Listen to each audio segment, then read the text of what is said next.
कहानी का ये 9वां भाग देखने से पहले इसके पहले सभी भाग अवश्य देखें। विराट अपना सब काम छोड़कर दिल्ली पहुंच गया था। वो अपना सारा काम ऑनलाइन करने वाला था क्योंकि परिणीता को मनाए बिना वो अब यहाँ से जाने वाला नहीं था। विराट ने तो इस फैक्ट्री को सिर्फ परिणीता के लिए खरीदा था ताकि वो परिणीता के करीब रहकर उससे माफी मांगकर अपने गुनाहों का प्रायश्चित कर सके। लेकिन वो जानता था कि अगर परिणीता को पता चल गया कि वो फैक्ट्री अब विराट ने खरीद ली है तो परिणीता एक पल नहीं लगाएगी वो नौकरी छोड़ने में। इसलिए वो एकदम से उसके सामने नहीं जाना चाहता था, पहले कोई ऐसा इंतजाम करना चाहता था जिससे परिणीता अब उससे दूर ना जा सके और उससे पहले परिणीता को कुछ भी पता ना चले। फैक्ट्री विराट के नाम पर ट्रांसफर करने की पूरी कानूनी कार्रवाई हो जाने के बाद विराट ने अपने आने से पहले अपने जयपुर वाले ऑफिस से कुछ ऐसे लोगों को उस ऑफिस में भेजा जिन्हें परिणीता नहीं जानती थी। वो उस फैक्ट्री के काम की और वहां काम करने वाले स्टाफ की एक रिपोर्ट बनाकर विराट को देने वाले थे। पूरी रिपोर्ट मिलने के बाद विराट ने सोचा कि उस फैक्ट्री का नाम भी बदलना होगा। विराट की कंपनी राठौर इंडस्ट्रीज के नाम से जानी जाती थी। अगर विराट यही नाम इस फैक्ट्री को भी देखा तो परिणीता को यह समझते देर नहीं लगेगी कि यह फैक्ट्री विराट ने ही खरीदी है, इसलिए इसे कोई और नाम देना होगा। काफी सोचने के बाद विराट ने कपल सिल्क फैब्रिक को अपनी दादी का नाम दे दिया, दुर्गा सिल्क फैब्रिक, क्योंकि परिणीता विराट की दादी का नाम नहीं जानती थी। अचानक विराट को अपने सामने देखकर परिणीता वहां से जरूर जाना चाहेगी, मगर अब वो उसे कहीं जाने नहीं देगा, किसी भी कीमत पर कहीं जाने नहीं देगा। उसे पता था कि इससे परिणीता का गुस्सा और ज्यादा भड़केगा, मगर इस बार वो उसके गुस्से से डरकर उससे भागेगा नहीं बल्कि उसका सामना करेगा तब तक जब तक कि उसका गुस्सा शांत नहीं हो जाता। Good morning Parineeta. एक मध्यम कद काठी और साधारण रंग रूप वाली लगभग 26 या 27 साल की लड़की पूनम ने ऑफिस में अपने टेबल के ड्रॉर में अपने पर्स को रखते हुए अपने साथ के टेबल पर बैठी अपने किसी काम में बिजी परिणीता से कहा तो परिणीता अपने कंप्यूटर से नजर हटाकर अपने हाथ में बंधी घड़ी को देखकर उससे बोली, गुड मॉर्निंग पूनम जी, आज आप फिर से लेट हैं, पूरे 20 मिनट। पूनम बोली, अरे परिणीता, अब तुम भी मुझे सुनाओगी क्या? तुम तो जानती हो कि घड़ी के साथ अपना तालमेल कभी नहीं बैठता, इसलिए मैं कभी घड़ी नहीं पहनती। न घड़ी होगी और ना कोई ये कहेगा कि तुमने टाइम नहीं देखा क्या? लापरवाही से कहती हुई पूनम अपनी ही बात पर हंस पड़ी तो परिणीता भी उसकी बात पर मुस्कुरा दी। परिणीता बोली, तुम कभी नहीं सुधरोगी। फिर परिणीता अपना काम करने लगी। पूनम भी अपनी कुर्सी पर बैठकर अपना काम देखने लगी। तभी परिणीता के टेबल पर रखे फोन की घंटी बज उठी। परिणीता ने फोन उठाया। दूसरी तरफ से आवाज सुनकर परिणीता ने कुछ इस अंदाज से पूनम की तरफ देखा कि पूनम खुद समझ गई कि फोन किसका होगा। वो बुरा सा मुंह बनाकर बोली, मैनेजर। परिणीता बोली, जी जाइए, आपको बुलाया है। पूनम बोली, ये मैनेजर भी ना पता नहीं अपने आप को क्या समझता है। अरे अगर थोड़ी बहुत घड़ी की सुइयां इधर उधर हो गई तो उसके बाप का क्या जाता है। परिणीता बोली, अब जाएगी भी यहीं खड़ी होकर बातें बनाती रहेगी, जल्दी जा वरना वो और ज्यादा नाराज हो जाएगा। पूनम बोली, अरे तुम देखना अभी कैसे चक्कर खिलाकर आती हूँ उसे। परिणीता धीरे से मुस्कुरा दी। मैनेजर के केबिन का दरवाजा खोलकर पूनम अंदर झांकते हुए बोली, मैं आई कम इन sir.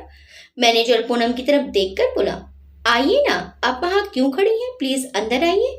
Good morning sir. Poonam अंदर आकर मैनेजर की कुर्सी के सामने खड़ी हो गई। उसे गुस्से से देखते हुए मैनेजर बोला, तो आपका ऑफिस आने का वक्त हो गया। पूनम बोली, सॉरी सर, मगर इसमें मेरी कोई गलती नहीं है। दरअसल मैं जिस बस में आ रही थी आधे रास्ते उस बस का टायर पंचर हो गया तो मुझे दूसरी बस लेनी पड़ी। बस दूसरी बस के इंतजार में मैं लेट हो गई। मैनेजर बोला, एक और नया बहाना। कभी तुम्हारे घर में कोई बीमार हो जाता है तो कभी रास्ते में किसी का एक्सीडेंट हो जाता है और आज बस का टायर पंचर हो गया। हर रोज तुम लेट आती हो और हर रोज एक नया बहाना बनाती हो। तुम्हारे बहानों की लिस्ट इतनी लंबी होती जा रही है कि इस पर एक किताब लिखी जा सकती है। पूनम तपाक से बोली, है ना सर, मुझे भी ऐसा ही लगता है कि ऑफिस लेट आने के बहानों की एक किताब तो होनी ही चाहिए। आखिर ऑफिस लेट आने के बहानों की जरूरत तो हर किसी को होगी ही, है ना सर। मैनेजर गुस्से में बोला, शट अप, तुम यहाँ नौकरी करना चाहती हो या नहीं? उसे अपनी दोस्त परिणीता को देखो, वो आज तक कभी लेट नहीं आई। और एक तुम हो जो आज तक कभी वक्त पर नहीं आए। पूनम बोली, सर उसकी और मेरी कंडीशन में जमीन आसमान का फर्क है। सर वो अकेली रहती है और मेरा तो एक भरा पूरा परिवार है। अब इतने बड़े परिवार में रहते हुए थोड़ी बहुत देर तो हो ही जाती है ना। मैनेजर बोला, अगर अपने परिवार की इतनी ही फिक्र है तो नौकरी छोड़कर घर में जाकर बैठो ना। पूनम बोली, सर कैसी बात कर रहे हैं आप। अगर मैंने ये नौकरी छोड़ दी तो फिर हम खाना कहाँ से खाएंगे। मेरा परिवार तो भूखा मर जाएगा सर। और सर मैंने सुना है कि भूख से मरने वाले लोग भूत बनते हैं और उसे पकड़ते हैं जिसकी वजह से उनकी मौत हुई होती है। सर भूख से मरने के बाद मेरा परिवार भी कहीं आपको। मैनेजर झुंझुलाते हुए बोला, oh shut up, get out from here, out now. Poonam की बेसिर पैर की बातों से झुंझुलाकर मैनेजर ने पूनम को केबिन से बाहर निकल जाने को कहा तो पूनम मुस्कुराते हुए बाहर निकल गई। मिस्टर कपिल की फैक्ट्री कपिल सिल्क फैब्रिक में सिल्क का कपड़ा बनता था। फैक्ट्री अच्छी खासी चलती थी। परिणीता वहां के ऑफिस स्टाफ में काम करती थी और पूनम उसके साथ की टेबल पर बैठती थी। परिणीता ऑफिस में सिर्फ अपने काम से मतलब रखती थी, किसी से ज्यादा बात नहीं करती थी। बस ऑफिस से घर और घर से ऑफिस, बस इन दो जगहों पर ही जैसे उसकी जिंदगी सिमट कर रह गई थी। बस सिर्फ एक पूनम ही थी जिससे वो कभी कभी अपना दुख दर्द बांट लेती थी। उस ऑफिस में परिणीता को एक परेशानी को छोड़कर कोई परेशानी नहीं थी और वो परेशानी थी वहां का मैनेजर। उस मैनेजर की परिणीता पर बुरी नजर थी। वो कई बार अपनी हरकतों से अपनी बुरी नीयत परिणीता पर जाहिर भी कर चुका था, मगर परिणीता पर उसकी इन हरकतों का कोई प्रभाव नहीं पड़ा। अब उसने ऐसे लोगों से डरना या उन्हें किसी भी तरह का भाव देना छोड़ दिया था, क्योंकि वो जानती थी कि ये दुनिया ऐसे लोगों से भरी पड़ी है। अगर वो ऐसे लोगों से डरती रहेगी तो इतनी बड़ी दुनिया में उसे सर छुपाने के लिए भी जगह नहीं मिलेगी। लेकिन हर किसी से लड़ पाना भी तो उसके बस में नहीं था। ऐसे लोगों से ना तो लड़कर वो उनका मुकाबला कर सकती है और ना ही उनसे पीछा छुड़ा सकती है। वो बस इन्हें नजरअंदाज कर सकती है, इसलिए वो उसकी हरकतों पर ज्यादा ध्यान नहीं देती थी। जब तक उसकी हरकतें उसकी हद में रहेंगी तब तक उसे कोई फर्क नहीं पड़ता। लेकिन अगर उसने अपनी हद से बाहर कदम रखा तो वो उसे मुंह तोड़ जवाब देती थी। पूरे ऑफिस में ये खबर फैल चुकी थी कि कपिल सिल्क फैब्रिक अब बिक चुकी है और अब इसका नाम दुर्गा सिल्क फैब्रिक है। सारे ऑफिस में हलचल मची हुई थी कि आखिर कौन है इस फैक्ट्री और ऑफिस का नया मालिक। इतना तो सब जानते थे कि वो मुंबई का कोई बहुत बड़ा बिजनेसमैन है और उनकी फैक्ट्री के पुराने इन्वेस्टर्स में से एक है, मगर उसका नाम किसी को नहीं पता था। पूनम बोली, परिणीता क्या तुम्हें कुछ अंदाजा है कि हमारी फैक्ट्री का नया मालिक कौन है। परिणीता बोली, क्या फर्क पड़ता है पूनम, कोई भी हो हमें तो काम ही करना है। पूनम मुंह बनाकर बोली, अरे ऐसे कैसे फर्क नहीं पड़ता। हमारे पहले वाले मालिक कितने अच्छे थे, कितना ध्यान रखते थे वो अपने एम्प्लॉयज का और कितने अच्छे से बर्ताव करते थे हम सब से। अब नए मालिक कैसे होंगे, वो हमारे साथ कैसा बर्ताव करेंगे, इस बात से फर्क तो पड़ेगा ना। परिणीता बोली, पूनम अब वो कैसे होंगे, हमसे कैसा बर्ताव करेंगे, इससे क्या फर्क पड़ता है। फैक्ट्री तो बिक चुकी है, अब पता लगाने से क्या होगा। पूनम बोली, हाँ वो तो है। परिणीता तुम तो मुंबई से हो ना, तो तुम्हें तो पता होगा कुछ उनके बारे में। परिणीता बोली, तुम पागल हो क्या, मैं मुंबई से ही तो क्या मैं सब कुछ जानूंगी। पूनम बोली, नहीं मेरा मतलब है कि मैंने सुना है कि वो मुंबई का बहुत बड़ा बिजनेसमैन है, तो शायद तुम कुछ जानती होंगी। परिणीता बोली, नहीं मैं नहीं जानती, और फिर ये सारे अमीर लोग एक जैसे ही होते हैं। हमें सिर्फ अपने काम से मतलब होना चाहिए, ना कि मालिक के बर्ताव से। पूनम बोली, शायद तुम ठीक कह रही हो, मालिक चाहे कोई भी हो हमें तो अपना काम करना है। फिर दोनों अपने काम में लग गई। एक दिन परिणीता ऑफिस में अपने टेबल पर बैठी अपना काम कर रही थी, तभी उसे मैनेजर ने फोन करके एक फाइल लाने को कहा। परिणीता फाइल लेकर मैनेजर के केबिन में गई। उससे फाइल लेकर मैनेजर फाइल खोलकर देखने लगा तो परिणीता वापस जाने लगी तो मैनेजर ने उसे रोकते हुए कहा, कहाँ जा रही हो परिणीता, मैंने तुम्हें जाने के लिए नहीं कहा। परिणीता बोली, सर मेरा काम खत्म हो गया तो अब मैं यहाँ रुककर क्या करूँगी। मैनेजर बोला, तुम बैठो तो सही, मुझे तुमसे बात करनी है।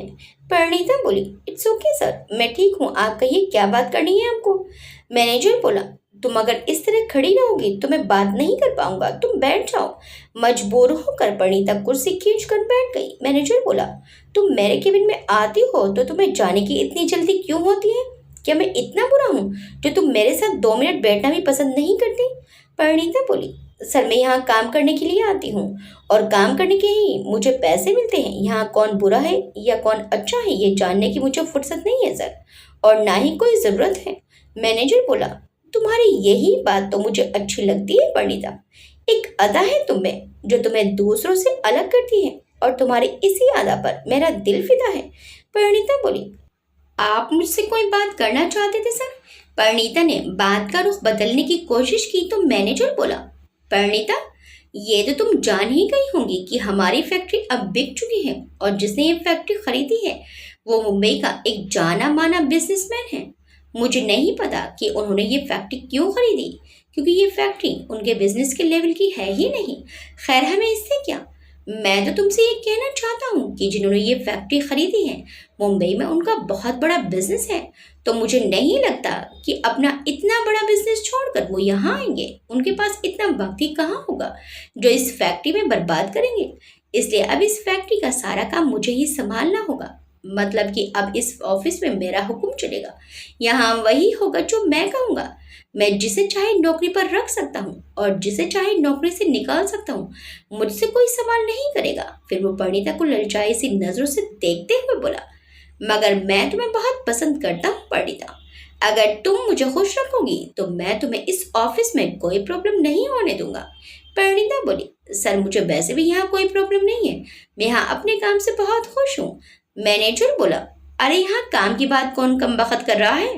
परिणीता बोली, तो फिर आप क्या कहना चाहते हैं सर? मैनेजर बोला, मैं तो तुमसे हमारे बारे में बात करना चाहता था। देखो परिणीता, मैं जानता हूँ कि तुम इस दुनिया में बिल्कुल अकेली हो, तुम्हारा एक बच्चा है। मैं समझ सकता हूँ कि अकेले रहकर नौकरी करना और घर संभालना और एक बच्चे की जिम्मेदारी को भी पूरा करना बहुत मुश्किल होता होगा तुम्हारे लिए। कभी कभी तुम इन जिम्मेदारी को अकेले उठाते उठाते थक भी जाती होंगी, कभी अकेलापन भी महसूस होता होगा और तब किसी साथी की जरूरत भी महसूस होती होगी। क्या मैं गलत कह रहा हूँ? परिणीता खींच कर बोली, सर मैं अभी भी नहीं समझ पाई कि आखिर आप मुझसे कहना क्या चाहते हैं। मैनेजर बोला, तो ठीक है, मैं कुछ इस तरह से कहता हूँ जो तुम्हें आसानी से समझ आए। परिणीता, मैं जानता हूँ कि तुम्हारे लिए ये नौकरी क्या मायने रखती है। अगर किसी वजह से तुम्हारी ये नौकरी चली गई तो तुम्हारे लिए कितनी मुश्किल हो जाएगी, और मैं नहीं चाहता कि तुम पर कोई भी मुश्किल आए। मैं जानता हूँ कि तुम्हें इस नौकरी की सख्त ज़रूरत है और मैं तुम्हारी इस ज़रूरत का ख्याल रखूँगा और तुम मेरी ज़रूरत का ख्याल रखना। परिणीता बोली, और आपकी ज़रूरत क्या है सर? मैनेजर बोला, तुम हो मेरी ज़रूरत। कसम से परिणीता, जब भी तुम्हें देखता हूँ एक आग से सुलग जाती है मन में, एक उमंग से जग जाती है तुम्हारे करीब आने की, तुम्हें छूने की। औरत और मर्द के बीच जो एक खूबसूरत सा रिश्ता होता है, you know what I mean, physical relation. अगर तुम्हें कोई एतराज़ ना हो तो परिणीता बोली, तो क्या आप मुझसे शादी करना चाहते हैं? मैनेजर बोला, नहीं, कभी नहीं, बिल्कुल भी नहीं, मैं ऑलरेडी शादीशुदा हूँ, मेरे 2 बच्चे हैं और मैं उनसे बहुत प्यार करता हूँ। परिणीता बोली, तो फिर आप मुझसे क्या चाहते हैं?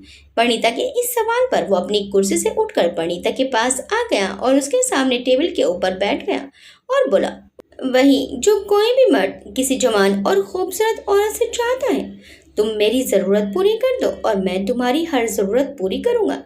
किसी को कुछ पता नहीं चलेगा, सबके सामने हमारा रिश्ता पहले जैसा ही होगा, मगर अकेले में हम दोनों। कहते हुए उसने परिणीता का हाथ पकड़ लिया और हाथ चूमने की कोशिश करने लगा। जैसे ही उसने उसका हाथ अपने होंठों के पास ले जाकर चूमना चाहा, अचानक परिणीता एकदम से खड़ी हो गई और एक झन्नाटेदार तमाचा मैनेजर के गाल पर जड़ दिया। मैनेजर बोला, हाउ डेयर यू, तुम्हारी हिम्मत कैसे हुई मुझ पर हाथ उठाने की? अपने गाल पर हाथ रख के बौखलाया सा मैनेजर बोला। जिस तरह से शांत बैठकर परिणीता उसकी बातें सुन रही थी, उसे उम्मीद ही नहीं थी कि परिणीता ऐसा कुछ करेगी। गुस्से और नफरत से फुंकारती हुई परिणीता बोली, आज तो ये तमाचा तुम्हारे मुंह पर इस बंद कमरे में मार है, लेकिन आज के बाद अगर तुमने इस तरह की कोई भी हरकत की तो तुम्हें बाहर ले जाकर पूरे स्टाफ के सामने तमाचे मार मार कर मुंह लाल कर दूंगी तुम्हारा, याद रखना ये बात। मैनेजर गुस्से में बोला, तुम्हारी इस हरकत का अंजाम जानती हो तुम? मैं तुम्हें अभी और इसी वक्त नौकरी से निकाल सकता हूँ। परिणीता बोली, नौकरी से ही निकाल सकते हो ना, दुनिया से तो नहीं। और अगर तुमने मुझे नौकरी से निकालने की कोशिश की तो तुम्हें उसकी वजह भी बतानी पड़ेगी, लेकिन मुझे नहीं लगता कि अभी अभी तुम्हारे साथ जो हुआ वो तुम बाहर जाकर किसी को भी बताना पसंद करोगे। तो मिस्टर मैनेजर, आज के बाद जब भी तुम मुझसे बात करो तो मुझसे 4 कदम दूर रहकर बात करना, वरना। मैनेजर हैरानी से आंखें फाड़े परिणीता को गुस्से से भरा रूप देख रहा था। अक्सर शांत और हमेशा अपने आप में ही खोई रहने वाली परिणीता का उसने आज एक अलग ही रूप देखा था। चिंगारियां बरसाती आंखों से देखते हुए वो बोली, तुम्हें क्या लगता है कि दुनिया की हर मजबूर और अकेली औरत तुम जैसे लोगों की जरूरत पूरी करने का सामान होती है?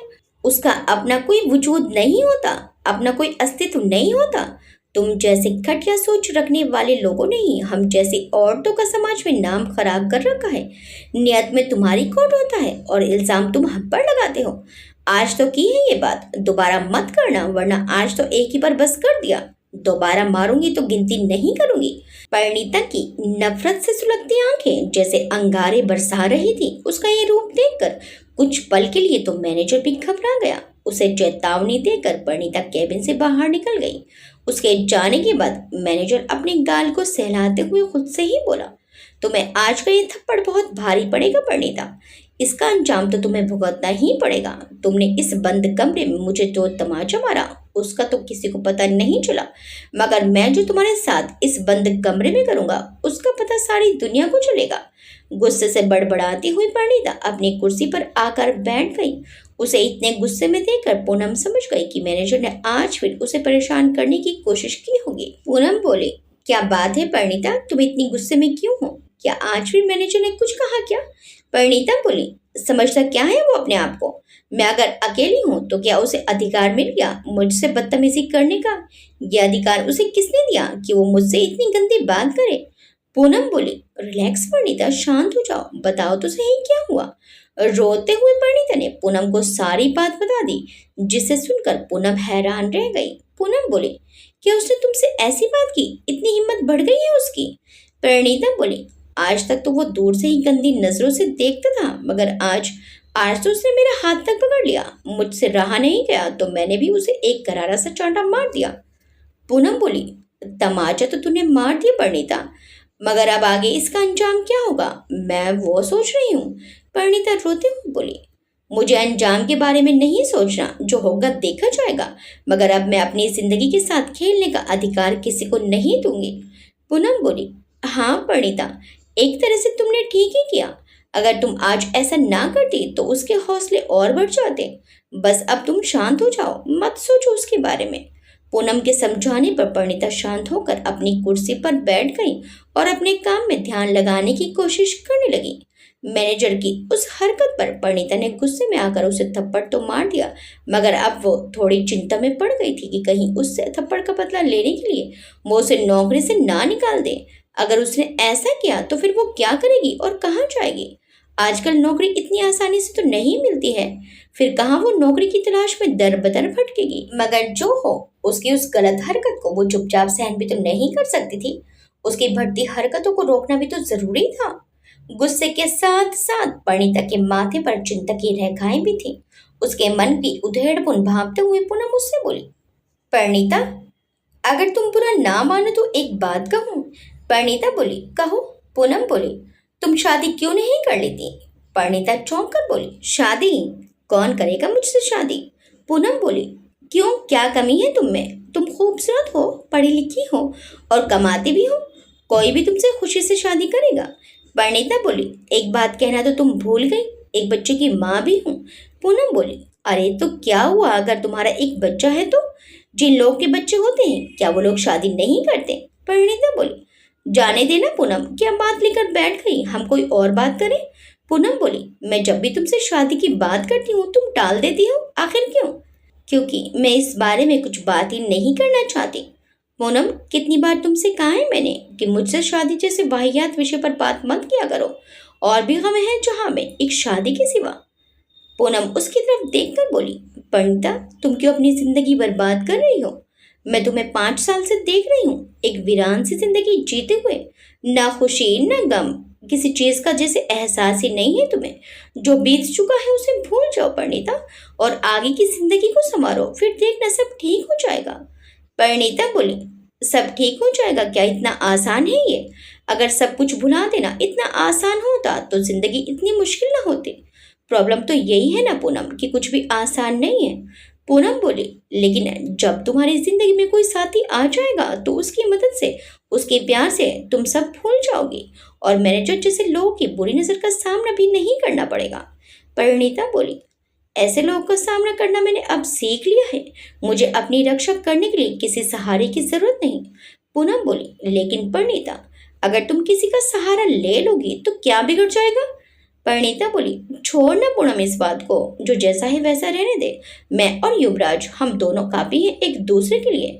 मुझे और कोई नहीं चाहिए अपनी जिंदगी में। पूनम बोली, मैं तो तुम्हारे भले के लिए कह रही थी, अगर तुम ऐसे ही ठीक हो तो ठीक है, कर अपनी जिंदगी बर्बाद, मुझे क्या। परिणीता बोली, पूनम नाराज हो गई हो? बुरी लगी मेरी बात? पूनम बोली, नहीं परिणीता, मुझे जो ठीक लगा मैंने कह दिया, लेकिन ये तेरी जिंदगी है, अगर तुझे कोई प्रॉब्लम नहीं है तो ठीक है। परिणीता बोली, बात प्रॉब्लम की नहीं है, बात यह है कि मैं अब अपनी जिंदगी में कोई हलचल नहीं चाहती। मैं खुश हूँ अपनी जिंदगी से, और सच में मुझे किसी की जरूरत नहीं है। पूनम बोली, क्या तुम्हें अब भी उसका इंतजार है जो तुम्हें मझदार में छोड़कर चला गया? परिणीता बोली, नहीं, मुझे किसी का इंतजार नहीं है। पूनम बोली, अगर आज वो तुम्हारे सामने आ जाए तो तुम क्या करोगी? क्या तब भी यही कहोगी? परिणीता बोली, प्लीज पूनम, ये आज कौन सा टॉपिक लेकर बैठ गई हो तुम? मैंने कितनी बार तुमसे कहा है कि मैं अपना अतीत बहुत पीछे छोड़ आई हूँ, और अब मुझे इस बारे में कोई बात नहीं करनी। ये कहकर परिणीता वहां से उठकर चली गई। विराट के पीए ने ऑफिस में विराट के आने का ऐलान कर दिया तो पूरे ऑफिस में जैसे हलचल सी मच गई। हर कोई अपने अपने हिसाब से फैक्ट्री के नए मालिक के बारे में अंदाजा लगाने लगा। ऑफिस में नए मालिक के स्वागत की तैयारियां होने लगी। पूनम बोली, सुना तुमने परिणीता, हमारे नए बॉस आ रहे हैं। परिणीता उसकी तरफ देखे बिना बोली, हाँ सुना तो। पूनम बोली, अरे तुम्हें कोई एक्साइटमेंट नहीं है क्या? परिणीता बोली, इसमें एक्साइटमेंट कैसी?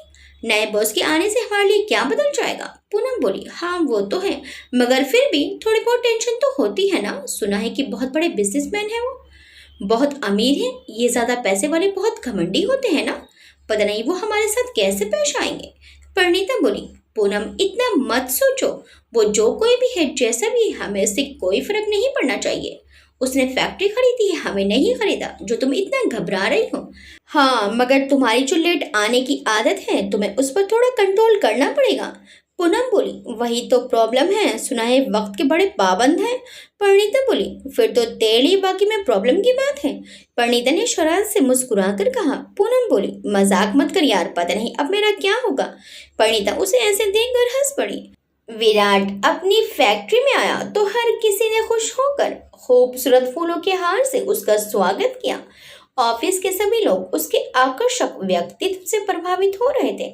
मैनेजर ने सारे ऑफिस के स्टाफ से विराट का परिचय करवाया। विराट सबसे मिल तो रहा था, मगर उसकी आंखें तो बस एक ही चेहरे को तलाश रही थी, और वो चेहरा था परिणीता का।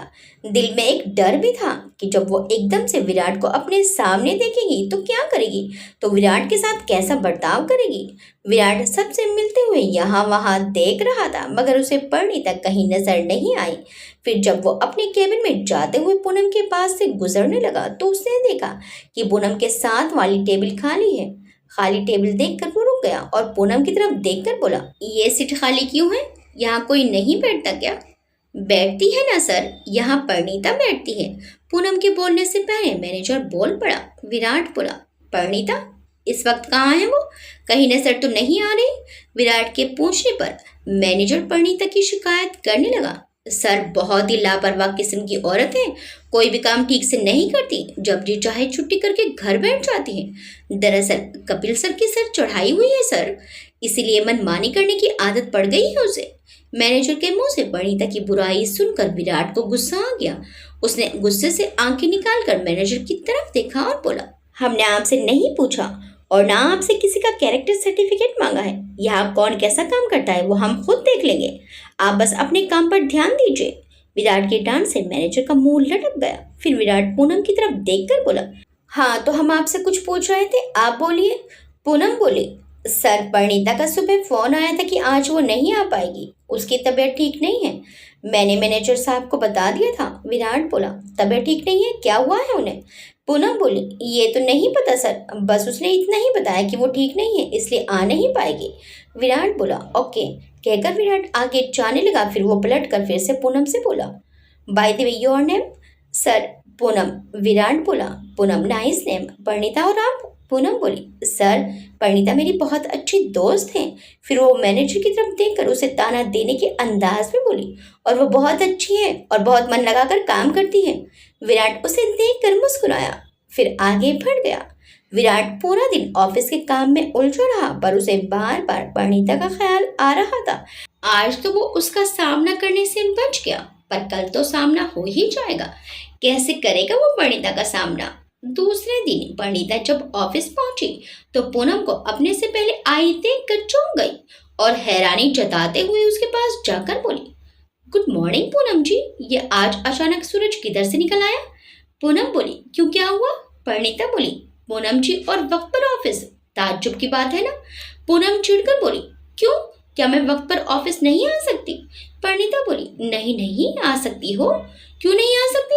मगर कभी देखा नहीं ना इसलिए। अब बताओगी कि आज ये चमत्कार कैसे हो गया?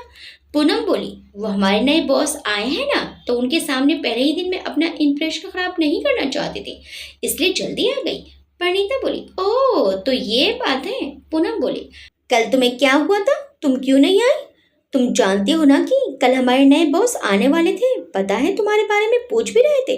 परिणीता चौंक कर बोली, मेरे बारे में क्यों?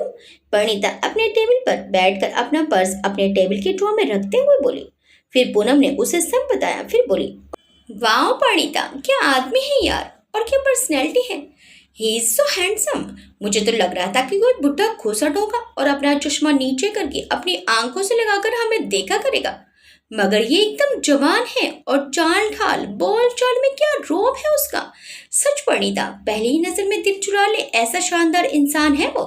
परिणीता बोली, बस बस बहुत तारीफ हो गई, कुछ कल के लिए भी बचा कर रख लो, काफी इम्प्रेस हो गई लगती हो। पूनम बोली, अरे एक मेरे इम्प्रेस होने से क्या होगा, वो भी मुझसे इम्प्रेस हो तो बात बने ना। परिणीता बोली, कोशिश करके देख लेना, शायद बात बन जाए। पूनम कुछ कहने ही जा रही थी कि तभी उसके टेबल पर रखा फोन बज उठा। फोन सुनकर पूनम परिणीता से बोली, परिणीता हमारे नए बॉस का फोन था, वो तुम्हारे बारे में पूछ रहे थे कि तुम आज ऑफिस आई या नहीं। परिणीता बोली, हाँ मैं अभी उनसे मिलने ही जाने वाली थी। फिर परिणीता जल्दी से विराट के कैबिन की तरफ चल पड़ी। विराट के कैबिन का दरवाजा खोलकर वो अंदर झाँक कर बोली, मैं आई कम इन सर? विराट बोला, यस कम इन। परिणीता अंदर आकर विराट के टेबल के पास खड़ी हो गई। विराट अपनी कुर्सी से उठकर खिड़की के पास परिणीता की तरफ पीठ करके खड़ा था और खिड़की के बाहर देख रहा था। गुड मॉर्निंग सर, मेरा नाम परिणीता है सर, मैं इस ऑफिस के स्टाफ का एक छोटा सा हिस्सा हूँ और आपका इस ऑफिस में स्वागत करती हूँ, और मैं माफ़ी चाहती हूँ कि कल तबीयत ठीक ना होने की वजह से मैं आपके वेलकम के लिए यहाँ मौजूद नहीं थी। विराट वैसे ही परिणीता की तरफ पीठ करके खड़ा रहा और खिड़की के बाहर देखते हुए बोला, इट्स ओके, अब आपकी तबीयत कैसी है?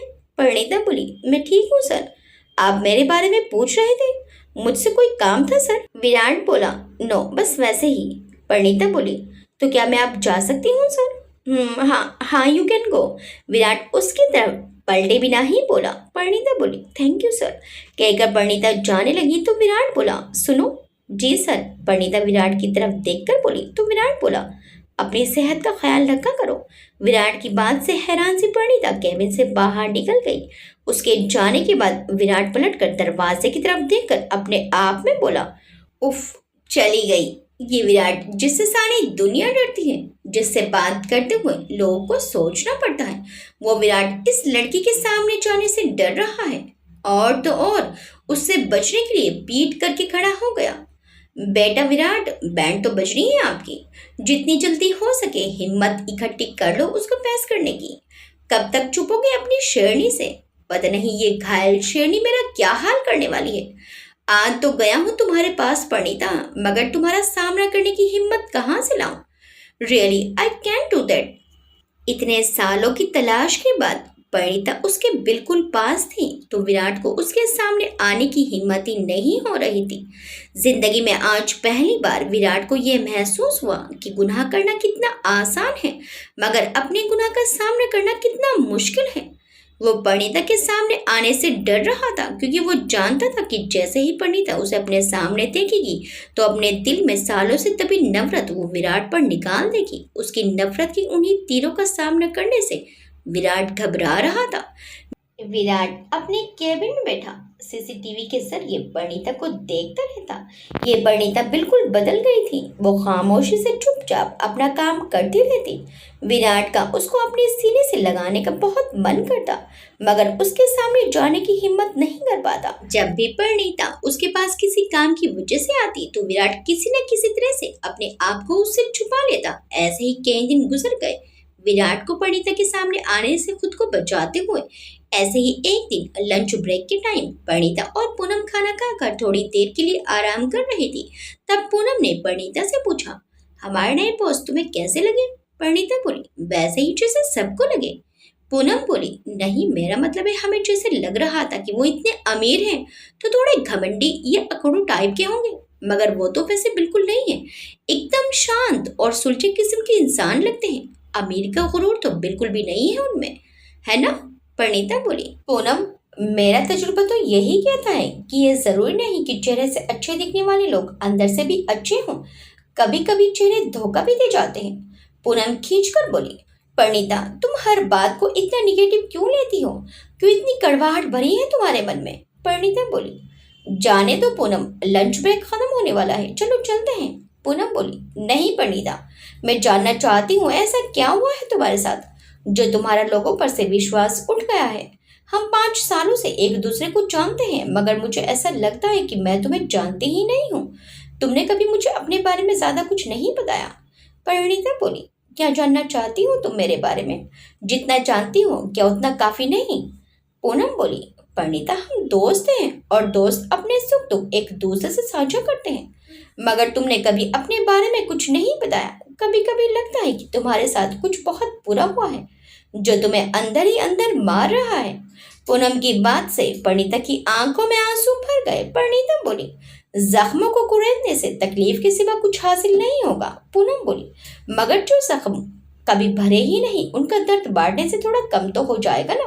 पूनम ने हमदर्दी से परिणीता के हाथ पर अपना हाथ रखते हुए कहा, परिणीता, दर्द को जितना दिल में दबाओगी उसकी तकलीफ उतनी ही बढ़ेगी। तुम मुझ पर विश्वास तो करती हो ना? परिणीता ने आंसू भरी आंखों से पूनम को देखा और धीरे से हाँ में गर्दन हिला दी। तो फिर आज मुझसे अपना वो दर्द बांटो जिसे इतने सालों से तुमने अपने दिल में दबा कर रखा है। शायद उसकी तकलीफ कुछ कम हो जाए।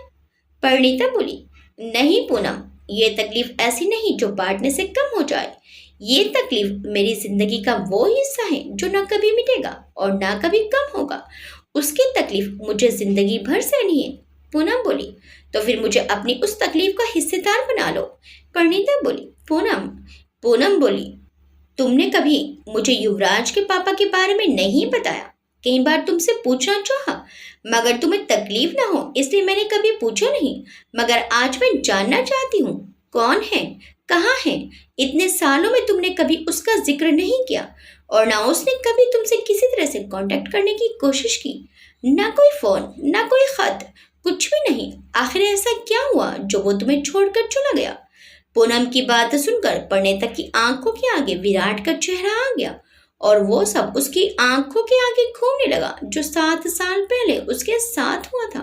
फिर अचानक परिणीता की आंखों में आंसुओं की जगह नफरत ने ले ली और गुस्से से उसकी आंखें लाल हो गई। नफरत से दांत पीसते हुए वो बोली, उस कमीने का नाम तक भी नहीं लेना चाहती मैं, कभी शक्ल भी नहीं देखना चाहती। पूनम बोली, क्यों? ऐसा क्या है जो तुम्हें उससे इतनी नफरत है?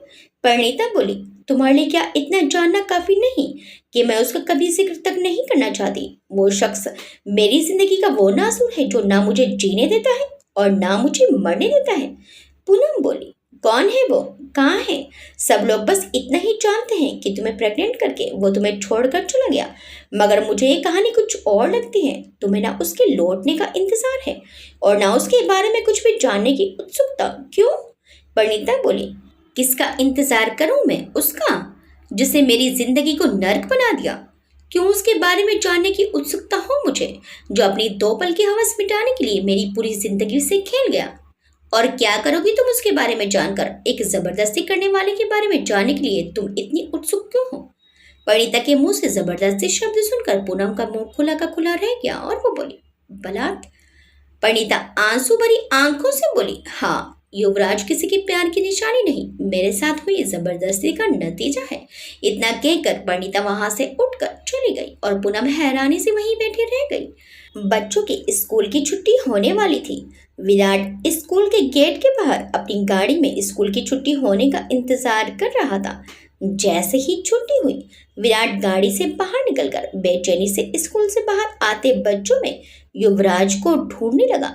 उसके पास युवराज की तस्वीर थी, जिसके जरिए वो युवराज को पहचान सकता था।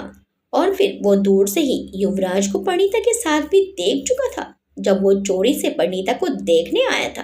बच्चों की भीड़ में अपने दोस्तों के साथ आता हुआ युवराज विराट को नजर आ गया। 6 साल का मासूम सा बच्चा, देखने में बेहद भोला और प्यारा था। उसे देखते ही विराट के चेहरे पर खुशी की चमक आ गई। वो बहुत खुश हो गया। विराट आगे बढ़कर युवराज के पास गया और उससे बोला, हेलो युवराज बेटा। युवराज बोला, हेलो अंकल, क्या आप हमें जानते हैं? विराट बोला, हाँ जानते हैं। युवराज बोला, मगर हम आपको नहीं जानते और हमारी मम्मा कहती हैं कि किसी भी स्ट्रेंजर से बात नहीं करनी चाहिए, स्ट्रेंजर्स लोग बुरे होते हैं। विराट बोला, मगर हम स्ट्रेंजर नहीं हैं, हम तो आपको जानते हैं और आपकी मम्मा को भी जानते हैं। युवराज बोला, हमारी मम्मा आपको जानती है अंकल? विराट बोला, हाँ जानती हैं। क्या आप हमारे साथ घूमने चलोगे? युवराज बोला, नहीं, मम्मा गुस्सा करेंगी। विराट बोला, नहीं करेंगी, क्योंकि हम स्ट्रेंजर नहीं हैं, हम आपके। कहते कहते विराट रुक गया, फिर कुछ सोचकर बोला, हम आपके पापा के दोस्त हैं। ये सुनते ही विराट खुश होकर बोला, क्या पापा के दोस्त? आप सच में हमारे पापा के दोस्त हैं? विराट बोला, हाँ बेटा, और आपके पापा ने हमें आपसे मिलने के लिए भेजा है। युवराज मुंह बनाकर बोला, आपको क्यों भेजा? वो खुद क्यों नहीं आए? विराट बोला, आप अपने पापा से मिलना चाहते हो? युवराज उदास होकर बोला, मगर वो आते ही नहीं। मम्मा कहती हैं जब हम पढ़ लिख कर बड़े हो जाएंगे तब वो आएंगे हमारे लिए बहुत सारे खिलौने लेकर। ये सुनते ही विराट का दिल तड़प उठा। जब वो छोटा था और अपने बाबा साहब के बारे में दादी से पूछता था, तो दादी भी उसे ऐसे ही कहा करती थी। आज उसके बेटे के साथ भी वैसा ही हो रहा है। विराट बोला, बहुत मिस करते हो अपने पापा को? युवराज बोला, हाँ बहुत मिस करते हैं हम। वो आपके साथ क्यों नहीं आए? वो क्यों हमारे साथ नहीं रहते? हमारे सब दोस्तों के पापा उनके साथ रहते हैं, उनसे कितना प्यार करते हैं, उनके साथ घूमने जाते हैं, उनके साथ खेलते हैं। मगर हमारे पापा तो हमसे कभी मिलने भी नहीं आते, कभी फोन भी नहीं करते। अंकल, वो हमसे प्यार नहीं करते। युवराज के मासूम सवालों ने विराट के दिल को रुला दिया। उसने भावुक होकर युवराज को कसकर अपने सीने से लगा लिया और बोला, करते हैं बेटा, बहुत प्यार करते हैं। आपके पापा भी सालों से आपसे मिलने को तरस रहे थे। युवराज विराट से अलग होकर शिकायत भरे लहजे से बोला, तो फिर वो आते क्यों नहीं? विराट बोला, आएंगे बेटा, बहुत जल्द आपके पापा आपसे मिलेंगे, यह हमारा प्रॉमिस है। हम बहुत जल्दी ही आपके पापा को आपसे मिलाएंगे। युवराज खुश होकर बोला, सच्ची अंकल, आप सच्ची हमें हमारे पापा से मिलाएंगे?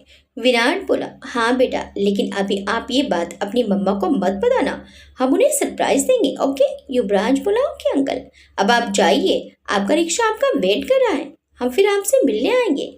फिर विराट ने अपने जेब से चॉकलेट का एक पैकेट निकालकर युवराज को दिया और कहा कि ये उसके पापा ने उसके लिए भेजा है। युवराज चॉकलेट लेकर खुश हो गया और विराट के गाल पर किस करके भागकर अपने रिक्शा में बैठ गया। विराट उसके रिक्शा को जाते हुए दूर तक देखता रहा। अपने बेटे से मिलकर विराट को बहुत अच्छा लगा। एक अजीब सा सुकून उसके दिल में उतर आया। वो बहुत खुश था। आज उसे ऐसा लग रहा था कि दुनिया की सबसे बड़ी दौलत उसके हाथ लग गई हो।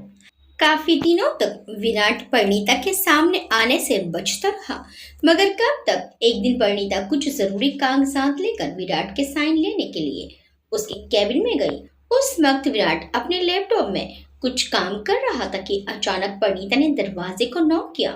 विराट ने बिना देखे अंदर आने की इजाजत दे दी तो परिणीता अंदर आ गई और उसके पास आकर बोली, सर, इन पेपर्स पर आपके साइन चाहिए, आप एक बार चेक कर लीजिए। और परिणीता की आवाज सुनकर विराट ने सर उठाकर उसकी तरफ देखा तो वो परिणीता को अचानक अपने सामने देखकर घबरा गया और विराट को अपने सामने देखकर परिणीता की आंखें खुली की खुली रह गई।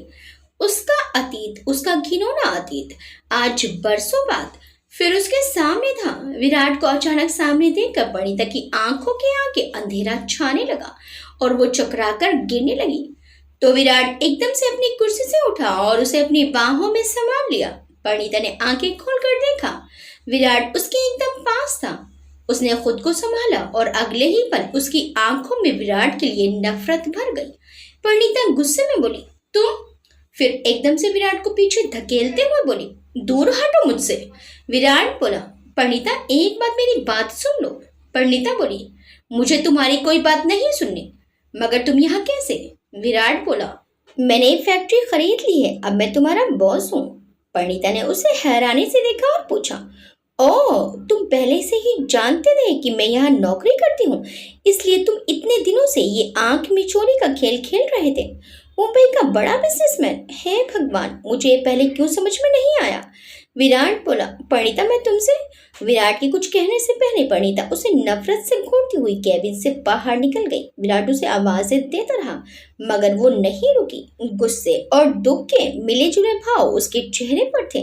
विराट को देखकर जहां उसका दिल गुस्से और नफरत से भर गया था, वहीं उसके दिल में पुराने जख्मों के फिर से ताजा होने का दर्द भी था। गुस्से की अधिवक्ता से उसका पूरा बदन कांप रहा था और आंखों से दर्द के आंसू बह रहे थे। वो अपनी कुर्सी पर आकर अपना सिर पकड़कर बैठ गई। उसे ऐसे सिर पकड़कर बैठी देखकर पूनम ने उससे पूछा, परिणीता, क्या हुआ? परिणीता ने सर उठाकर उसे देखा तो पूनम हैरान होकर बोली, क्या हुआ परिणीता, तुम रो क्यों रही हो? परिणीता ने पूनम की बात का कोई जवाब नहीं दिया और अपना पर्स उठाकर वहां से चली गई। पूनम उसे पीछे से पुकारती रही मगर उसने पीछे पलटकर भी नहीं देखा और ऑफिस से बाहर निकल गई। ऑफिस से बाहर निकलकर वो पुराने वक्त की यादों में खोई सड़क पर चली जा रही थी, जैसे वो अपने होश में ही नहीं थी। होश तो उसे तब आया जब उसके पीछे से एक गाड़ी की लगातार हॉर्न बजाने की आवाज उसके कानों में पड़ी। हॉर्न की आवाज सुनकर परिणीता ने चौंक कर पीछे देखा, फिर जल्दी से गाड़ी के आगे से हट गई। फिर उसने इधर उधर देखा, अपने ही ख्यालों में खोई वो ना जाने किस रास्ते पर चल पड़ी थी और ना जाने कहाँ पहुंच गई थी। ये देखकर वो अपने आप पर ही झुंझला गई थी। फिर सड़क के दूसरी तरफ उसे एक मंदिर दिखाई दिया। मंदिर को देखकर पहले तो उसने गुस्से में अपने दांत भींच लिए, फिर बरबस ही उसके कदम उस मंदिर की ओर चल पड़े। मंदिर में जाकर वो भगवान की मूर्त के आगे खड़ी होकर गुस्से में बोली, आखिर मुझसे क्या चाहते हो तुम, जो इस तरह मेरे पीछे पड़े हुए हो? ऐसा कौन सा गुनाह कर दिया मैंने जिसकी तुम मुझे सजा दे रहे हो? क्यों क्यों कर रहे हो मेरे साथ ऐसा? आज तक तुमने मुझे जो भी दुख दिए मैंने वो सब चुपचाप सह लिए, कभी तुमसे कोई शिकायत नहीं की। मुझसे मेरा सब कुछ छिन गया, मेरी पूरी जिंदगी उजड़ गई, मगर मैंने तुमसे कभी कोई गिला नहीं किया। मैं जी रही थी ना अपनी जिंदगी से समझौता करके, तो फिर आज क्यों मेरे सामने उस इंसान को फिर से मेरा बॉस बनाकर खड़ा कर दिया जिसने मेरी जिंदगी को तार तार कर दिया, मेरी पूरी हस्ती को मिटा दिया? क्यों किया तुमने मेरे साथ ऐसा? भगवान, क्या तुम भी आजकल पैसे वालों का ही साथ देते हो? क्या तुम्हारी नजर में उसके गुनाह की कोई सजा नहीं, या फिर तुम भी अब पैसों वालों के हाथों बिकने लगे हो? बोलो, जवाब दो मुझे, क्यों कर रहे हो तुम मेरे साथ ऐसा, क्यों? मगर नहीं, आज मुझे तुम्हारा ये फैसला मंजूर नहीं। आज तक तुमने मुझे जो भी दिया मैंने उसकी तुमसे शिकायत नहीं की, मगर आज मुझे तुम्हारे इस फैसले से शिकायत है। नहीं मानूंगी मैं तुम्हारा ये फैसला। मुझे उस इंसान को अपना बॉस नहीं मानना जिसके ख्याल तक से भी मुझे घिन आती है। नहीं करनी मुझे वहां नौकरी, छोड़ दूंगी मैं वो नौकरी तो क्या, मैं ये शहर भी छोड़ दूंगी। नहीं रहना है मुझे वहां जहां वो शैतान रहता है। सुना तुमने भगवान, नहीं रहना है मुझे यहाँ। भगवान पर अपना गुस्सा निकालते हुए फूट फूट कर रो पड़ी परिणीता। कुछ देर मंदिर में बिताकर फिर वो अपने घर चली गई। घर में आकर वो निढाल से अपने बिस्तर पर लेट गई, फिर बिस्तर के पास ही रखे एक छोटे से टेबल पर पड़ी। अपने बेटे युवराज की तस्वीर उठाकर उसे देखने लगी और फिर अपने सीने से उसे लगाकर अपने अतीत के उन दिनों को याद करने लगी जब अपनी बस्ती वालों के हाथों अपमानित होकर उसके अपने ही घर से उसे निकाला गया था। तब वो एक महिला की गाड़ी से टकराकर बेहोश हो गई थी और वो महिला उसे अपने साथ ले गई थी। उस महिला का नाम सुरेखा था। वो बेहोश परिणीता को अपने घर ले गई थी और अपने घर में डॉक्टर को बुलाकर उसका इलाज करवाया। डॉक्टर की चेकअप करने के बाद उसे पता चला कि परिणीता प्रेग्नेंट है और उसे खास देखभाल की जरूरत है क्योंकि वो बहुत ज्यादा कमजोर थी। परिणीता को जब होश आया तो उसने अपने आप को एक अनजान घर में एक अनजान औरत को अपने पास बैठे पाया। परिणीता होश में आते ही वहां से चली जाना चाहती थी, मगर सुरेखा जी ने उसे अकेले जाने नहीं दिया। उसने कहा कि वो उसे उसके घर तक छोड़ आएगी। घर का जिक्र सुनकर परिणीता फूट फूट कर रो पड़ी। उसे रोते हुए देखकर सुरेखा जी ने बड़े प्यार और अपनेपन से उसके रोने का कारण पूछा तो परिणीता ने उसके सामने अपना सारा दुख कह सुनाया। परिणीता के जीवन का दुख सुनकर सुरेखा जी की आंखों में भी आंसू आ गए, ये जानकर कि इस वक्त परिणीता बिल्कुल बेसहारा और बेघर है और उसकी ऐसी हालत भी नहीं थी कि उसे ऐसे ही बेसहारा छोड़ दिया जाए, क्योंकि इस वक्त वो शारीरिक और दिमागी तौर पर बहुत कमजोर हो चुकी थी और वो खुद को खत्म करने का फैसला भी कर चुकी थी। ऐसी हालत में सुरेखा जी ने उसे अपने पास ही रख लिया और एक बड़ी बहन की तरह उसे संभाला। परिणीता उस बच्चे को जन्म देना नहीं चाहती थी, वो अपने साथ साथ उस बच्चे को भी खत्म कर देना चाहती थी, मगर सुरेखा जी ने उसे समझाया और अपने प्यार और अपनेपन से उसमें जीने की चाहत पैदा की। मगर डॉक्टर ने उसका अबॉर्शन करने से मना कर दिया क्योंकि वो इतनी ज्यादा कमजोर थी कि उसका अबॉर्शन करने से उसकी जान को भी खतरा हो सकता था या फिर हो सकता था कि वो दोबारा कभी मां ना बन पाए। ये पता चलने पर भी परिणीता अबॉर्शन करवाना चाहती थी। वो किसी भी हाल में उस बच्चे से छुटकारा चाहती थी, मगर सुरेखा जी ने उसे बड़ी बहन की तरह संभाला और प्यार से उसे समझाया कि उसकी अपनी जिंदगी उस बच्चे के प्रति उसकी नफरत से कहीं ज्यादा बड़ी है। किसी और के गुनाह की सजा वो अपने आप को क्यों देना चाहती है? जब उसने कोई पाप ही नहीं किया तो वो क्यों अपने आप को सजा देना चाहती है? सुरेखा जी की काफी कोशिशों के बाद आखिर परिणीता उनकी बात समझ गई, मगर उस बच्चे को अपनाने को वो बिल्कुल तैयार नहीं थी। सुरेखा जी खुद भी अकेली ही रहती थी। लगभग 40 साल की उम्र होगी उनकी। वो एक सरकारी महकमे में ऊंचे पद पर कार्यरत थी। उनका काफी बड़ा सरकारी घर था जहां वो अकेली रहती थी। वो एक तलाकशुदा महिला थी। शादी के काफी साल बाद जब उनके कोई बच्चा नहीं हुआ तो उनके पति ने उन्हें तलाक देकर दूसरी शादी कर ली थी। उनके अपनी कोई औलाद नहीं थी, इसलिए वो नहीं चाहती थी कि परिणीता इस वक्त जोश में आकर अबॉर्शन जैसा गलत कदम उठाकर फिर उनकी तरह जिंदगी भर औलाद के लिए तरसे। किसी ने सच ही कहा है, जब सब दरवाजे बंद हो जाते हैं तो कहीं से एक दरवाजा खुलता है। कुछ ऐसा ही परिणीता के साथ भी हुआ था। जब सबने उसका साथ छोड़ दिया तब एक अनजान अपना बनकर आया और उसे अपना बना लिया। सुरेखा जी को भी परिणीता के रूप में एक छोटी बहन का साथ मिल गया था। दोनों बेसहारा एक दूसरे का सहारा बनकर जल्दी ही आपस में घुल मिल गई। परिणीता शारीरिक रूप से बहुत कमजोर थी, इसलिए सुरेखा जी खुद उसका पूरा ख्याल रखती, हर तरह से उसकी देखभाल करती, उसके खाने पीने का, उसकी दवाइयों का। जब वो अपने काम पर जाती तो नौकरानी को हिदायत देकर जाती कि किस वक्त परिणीता को क्या देना है और अपने ऑफिस से फोन करके बाकायदा पूछती कि परिणीता ने खाना खाया या दवाई ली या नहीं। फिर वो दिन भी आया जब परिणीता ने एक खूबसूरत से बेटे को जन्म दिया। सुरेखा जी ने ही उसे युवराज नाम दिया और उसे गोद में उठाकर अपने सीने से लगा लिया। सुरेखा जी के मन को बेहद सुकून का एहसास हुआ, मगर परिणीता ने उसे गोद में उठाना तो दूर उसका चेहरा तक देखने से इनकार कर दिया। उसने कहा कि उसने उस बच्चे को जन्म भले ही दे दिया, मगर वो उसे अपने बेटे के रूप में कभी नहीं अपनाएगी। वो किसी के पाप की निशानी है और उसे वो अपनी जिंदगी का हिस्सा कभी नहीं बनाएगी। कुछ दिन सुरेखा जी उस बच्चे की देखभाल करती रही। उन्होंने परिणीता को बहुत समझाने की कोशिश की, मगर परिणीता ने उनकी कोई बात नहीं मानी। उसका अपने बच्चे के लिए मन नहीं पसीजा। मगर फिर एक दिन युवराज की तबीयत काफी खराब हो गई। डॉक्टर के कहे मुताबिक युवराज को ऊपर का दूध सूट नहीं कर रहा था। ऊपर के दूध से उसका पेट खराब हो गया था। उसे सिर्फ माँ का दूध ही पिलाना चाहिए, वरना उसकी तबीयत और बिगड़ जाएगी। मगर परिणीता उसे दूध पिलाना तो दूर, उसे देखना भी नहीं चाहती थी। सुरेखा जी की कोई भी बात वो सुनने को तैयार नहीं थी। एक दिन सुरेखा जी युवराज को परिणीता के कमरे में सुलाकर चली गई। आधी रात को युवराज को भूख लगी और वो जागकर रोने लगा। उसके रोने की आवाज से परिणीता की नींद भी खुल गई। वो इधर उधर देखने लगी कि कोई आकर युवराज को उठा ले। कुछ देर तक तो परिणीता ने उसके रोने पर इतना ध्यान नहीं दिया, मगर फिर वो जब बहुत ज्यादा रोने लगा तो परिणीता का मन बेचैन होने लगा। युवराज के रोने की आवाज सुनकर सुरेखा जी अपने कमरे से बाहर आई। वो आगे बढ़कर युवराज के पास जाने लगी। तभी अचानक उन्होंने परिणीता के चेहरे के भावों को देखा।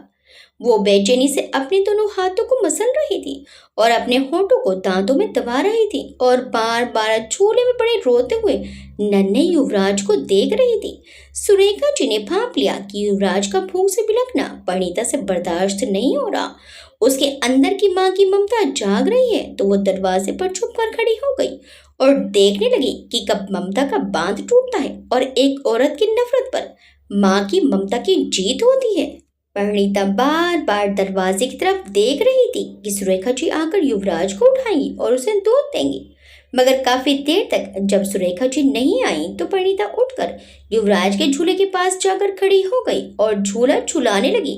झूला झुलाने से युवराज थोड़ी देर के लिए चुप हो गया और नन्ही मासूम आंखों से परिणीता को देखने लगा।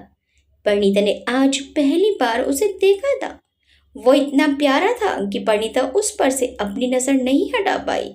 युवराज की मासूम आंखें परिणीता को देख रही थी और परिणीता उसे निहार रही थी। उसे यकीन नहीं हो रहा था कि उसने इतने प्यारे बच्चे को जन्म दिया है। इतना छोटा सा मासूम बच्चा, वो इससे नफरत कैसे कर सकती है? कैसे उसे अपने से दूर रख सकती है? परिणीता एकटक उसे देखती रही। युवराज फिर से रोने लगा तो परिणीता ने उसे अपनी गोद में उठा लिया और उसे अपने सीने से लगाकर प्यार करने लगी। फिर बिस्तर पर बैठकर अपने सीने से लगाकर उसे दूध पिलाने लगी। जब युवराज उससे लिपटकर उसका दूध पीने लगा तो बरबस ही परिणीता की आंखों से आंसू बहने लगे। माँ और बेटे का यह मिलन देखकर सुरेखा जी कमरे के अंदर से आ गई और बोली, तो आखिर एक औरत पर माँ की ममता भारी पड़ ही गई। परिणीता बोली, दीदी आप ये सब छुप कर देख रही थी? सुरेखा जी बोली, मैं जानती थी कि माँ चाहे कितनी भी कठोर हो, भूख से बिलखते हुए अपने बच्चे को ज्यादा देर तक नहीं देख सकती। और वही हुआ। बच्चे की पुकार ने माँ के दिल को पिघला ही दिया। परिणीता रोते हुए बोली, दीदी देखिए ना, ये कितना प्यारा है। इसकी आंखें कितनी मासूम हैं, इसके नन्हे हाथ पैर कितने प्यारे हैं। ये मेरा बच्चा है दीदी, सिर्फ मेरा। उस राक्षस से इसका कोई वास्ता नहीं, सिर्फ मेरा है। सुरेखा जी बोली, हाँ ये सिर्फ तुम्हारा है, तुम इसकी माँ हो। परिणीता बोली, मैं अब तक इससे ऐसे ही दूर भाग रही थी। आज जब इसे अपने सीने से लगाया तो ऐसा लगा जैसे मेरे जलते हुए मन पर किसी ने ठंडे पानी की फुहार डाल दी हो।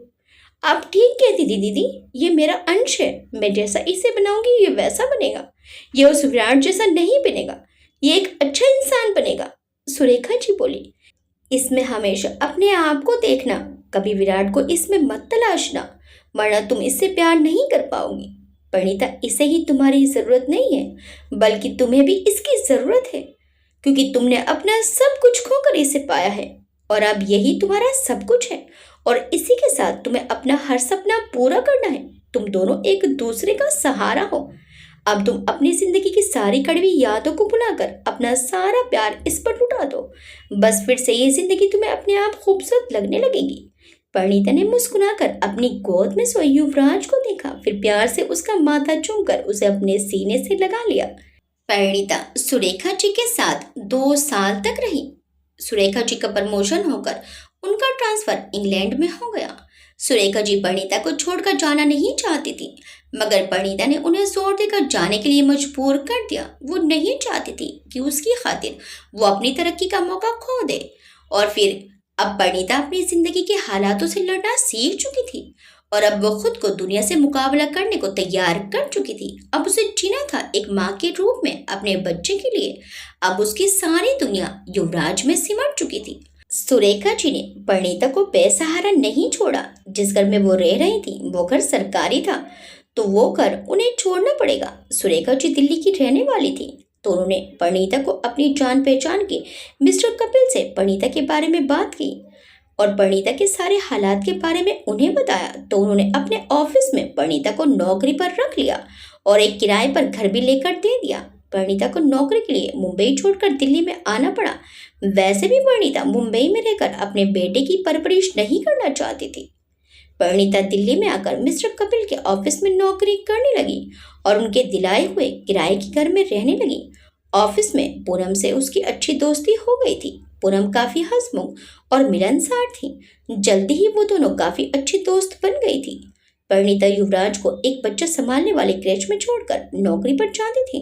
जिस घर में परिणीता रह रही थी उसका किराया बहुत ज्यादा था और वो उसके ऑफिस से दूर भी पड़ता था। इसलिए फिर पूनम ने उसे एक छोटे इलाके में एक कमरा दिलवा दिया। वो लोग पूनम की पहचान के थे तो किराया भी ज्यादा नहीं था। यहाँ आकर परिणीता को युवराज की चिंता से भी मुक्ति मिल गई क्योंकि उसके मकान मालिक स्कूल के बाद युवराज को संभाल लेते थे।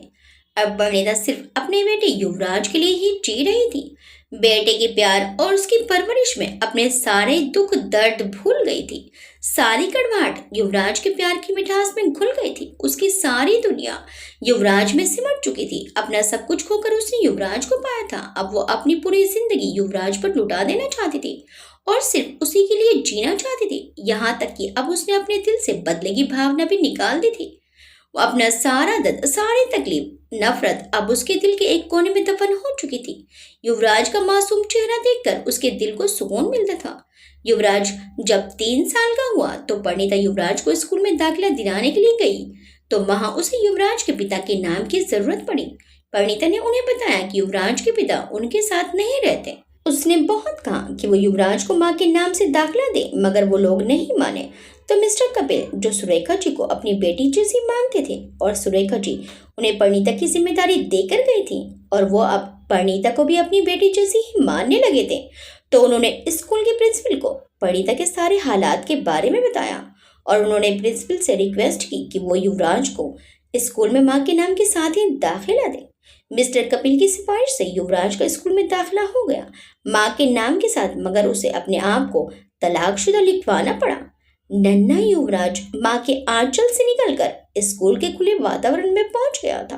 धीरे धीरे वक्त गुजरने लगा। स्कूल में युवराज के बहुत से बच्चे दोस्त बने जो अक्सर युवराज के साथ अपने पापा के बारे में बात किया करते थे और युवराज से उसके पापा के बारे में पूछा करते थे और युवराज उन सवालों के जवाब घर आकर अपनी माँ परिणीता से पूछता कि पापा कहाँ हैं, वो हमारे साथ क्यों नहीं रहते, वो कब आएंगे। ऐसे अनगिनत सवाल युवराज परिणीता से पूछता जिनके जवाब परिणीता के पास नहीं थे। उसने कभी सोचा भी नहीं था कि उसे कभी ऐसे सवालों का सामना भी करना पड़ेगा। पहले तो वो उसके सवालों को इधर उधर की बातों में टाल देती, मगर फिर युवराज के सवाल संजीदा होने लगे थे जिन्हें टालना अब परिणीता के लिए मुश्किल होने लगा था। अब उसके सवालों का कोई तो जवाब उसे देना ही होगा क्योंकि युवराज अब अपने पापा के बारे में जानना चाहता था ताकि वो अपने दोस्तों को अपने पापा के बारे में बता सके। परिणीता युवराज का दिल दुखाना नहीं चाहती थी और फिर युवराज अभी इतना छोटा था कि वो अभी विराट की सच्चाई को समझ नहीं पाएगा। इसीलिए युवराज का मन रखने के लिए परिणीता ने उसे बता दिया कि उसके पापा बहुत सारे पैसे कमाने के लिए विदेश गए हैं ताकि युवराज के लिए ढेर सारे खिलौने खरीद कर ला सके।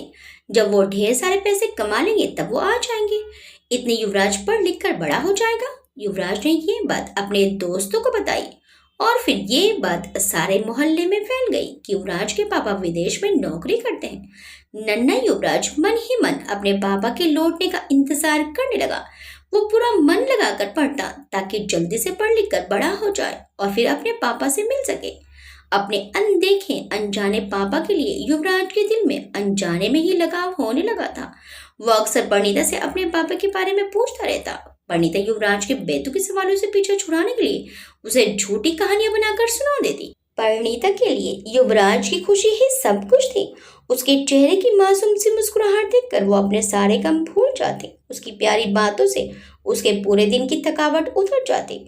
अब वो अपना अतीत याद भी नहीं रखना चाहती थी, लेकिन आज विराट ने उसके सामने आकर फिर से उसका घिनौना अतीत उसे याद दिला दिया था। आज फिर उसके जख्म ताज़ा हो गए थे और आज फिर से उसका एक एक जख्म उसे तकलीफ देने लगा था। आज फिर पुरानी कड़वी यादें याद करके उसका मन कड़वाहट से भर गया था। पुरानी यादों में खोई पड़ी था। बेजान सी बिस्तर पर लेटी एकटक छत पर चल रहे पंखे को घूरे जा रही थी। फिर अचानक मन में एक फैसला करके मुंह उठी और पर्स उठाकर जाने लगी।